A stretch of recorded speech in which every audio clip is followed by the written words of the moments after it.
sebetulnya kemarin pada saat kita bongkar tubuh tiga landas,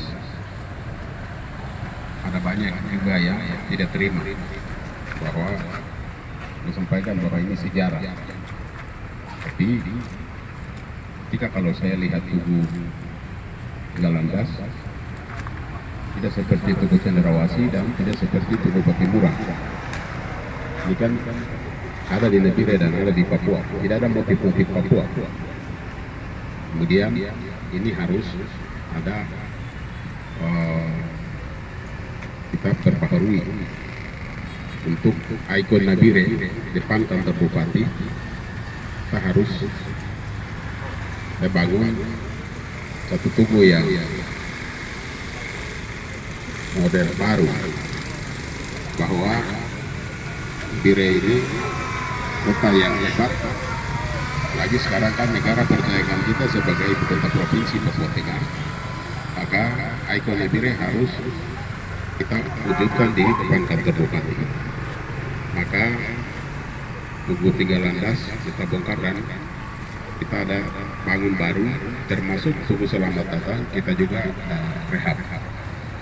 Pada kesempatan ini dukungan daripada seluruh OPD, saya menyampaikan terima kasih karena selama ini mungkin ada pembangunan tertentu yang belum bekerja, belum terpikirkan.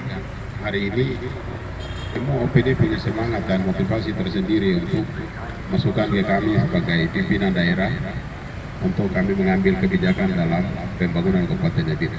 Contohnya adalah selama ini kita lihat pasar mama tidak ada, sehingga mama Papua ini jualan di atas jalan raya.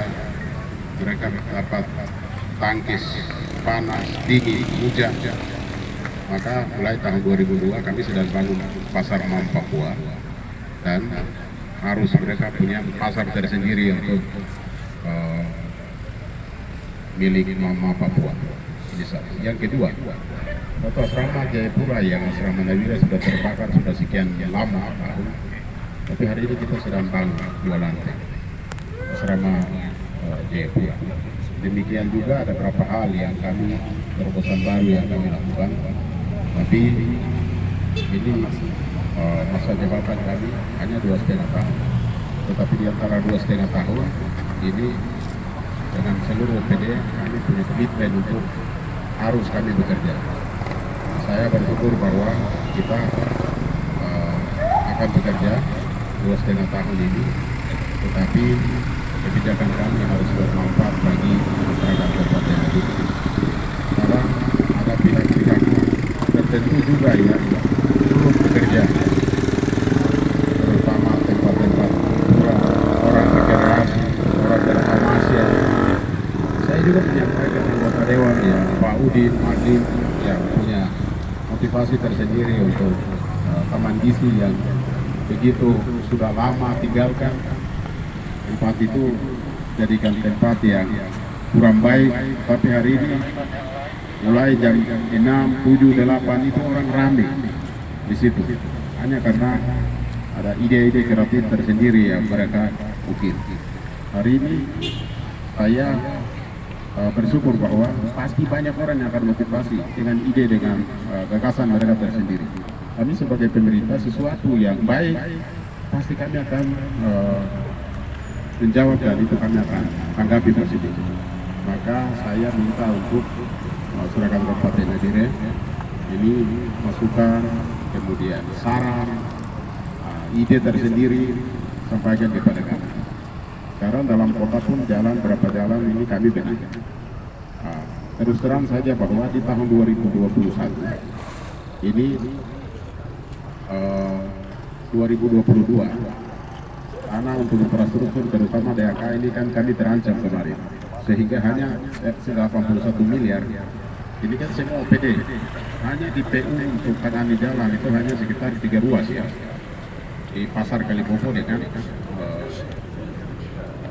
ada berapa, tetapi melalui kebijakan kami dengan sumber dana lain yang kita bisa ambil kebijakan untuk kita bangun jalan yang rusak, tetapi di tahun 2023 lebih banyak nanti kita akan tangani karena melalui OPD-OPD yang sudah berhasil lobby komunikasi kepada kementerian-kementerian tertentu sehingga ada jawaban dari pusat, pasti kita akan bangun dan menata jalan jembatan di wilayah Kota Nabire. Kemudian yang berikut ada salah satu juga di Siriwo, ada masyarakat ada satu kampung yang terpencil. Ini kan mereka ini kan transportasi susah, medannya berat. Kita kasih bangun rumah untuk depan jalan trans nasional. Maka sekarang warga masyarakat itu mereka tinggal di situ dan kita sudah pindahkan. Sekarang upaya kami juga adalah di distrik Dipa dengan menu kami sedang upaya supaya bagaimana supaya masyarakat yang ada di daerah-daerah yang sangat kita susah jangkau, mereka turun pelan-pelan pinggir jalan. Kita kasih turun pelan-pelan karena kalau kita bangun infrastruktur atau ini saya pikir itu tidak mudah, tetapi ketika kalau kita bangun pinggir jalan, rumah kita siapkan, gereja kita siapkan, sekolah kita siapkan sehingga anak-anak mereka itu turun sekolah. Ini harapan kita ya ke depan. Dan terima kasih. Harapannya Bapak?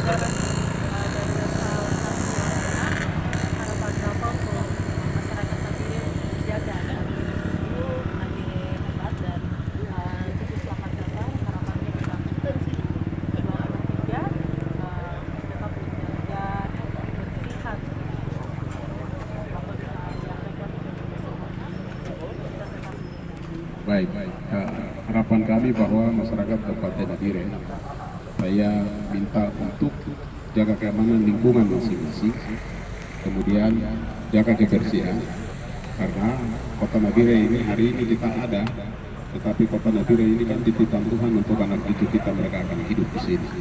Sekarang saya berterima kasih kepada pihak-pihak yang bantu saya bahwa sebetulnya dalam rancangan undang-undang yang disiapkan oleh pemerintah pusat itu ibu kota provinsi Papua ditinggikan. Tetapi saya berjuang, bahkan sampai kajian akademik itu hanya saya minta ke Unsur hanya 2 minggu saja mereka selesaikan kajian akademik untuk kelayakan ibu kota provinsi Papua. Maka saya juga sampaikan terima kasih kepada Unsur Papua yang bantu kami sehingga kajian akademik itu menjadi bahan acuan untuk Nabire layak jadi ibu kota provinsi Papua Tengah. Sekarang Nabire ini kan orang punya kemampuan ini kan banyak. Hanya kita harapkan jabatan yang ada ini kan terbatas. Tetapi ketika kalau provinsi Papua Tengah datang, maka ya kalau mungkin eselon 2 dari kabupaten-kabupaten lain juga masuk, tapi lebih banyak eselon 3, eselon 4, bendahara.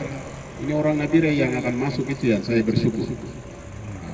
Dan saya merasa bangga bahwa mereka akan bekerja hanya karena melalui kita kerja keras untuk provinsi Papua Tengah pindah ke Nabire. Kalau mungkin selain dari sini ada beberapa tujuh, nanti ada rencana Pembangunan yang lain lagi ada atau belum? Dari sini kita hanya pergi ke Tugu Selamat Datang, tapi di depan kantor DPR yang di tengah-tengah putaran juga tahun depan kita akan pikirkan untuk jadikan taman tertentu juga. Bikin kejutan ya, nanti bikin kejutan lagi. Jadi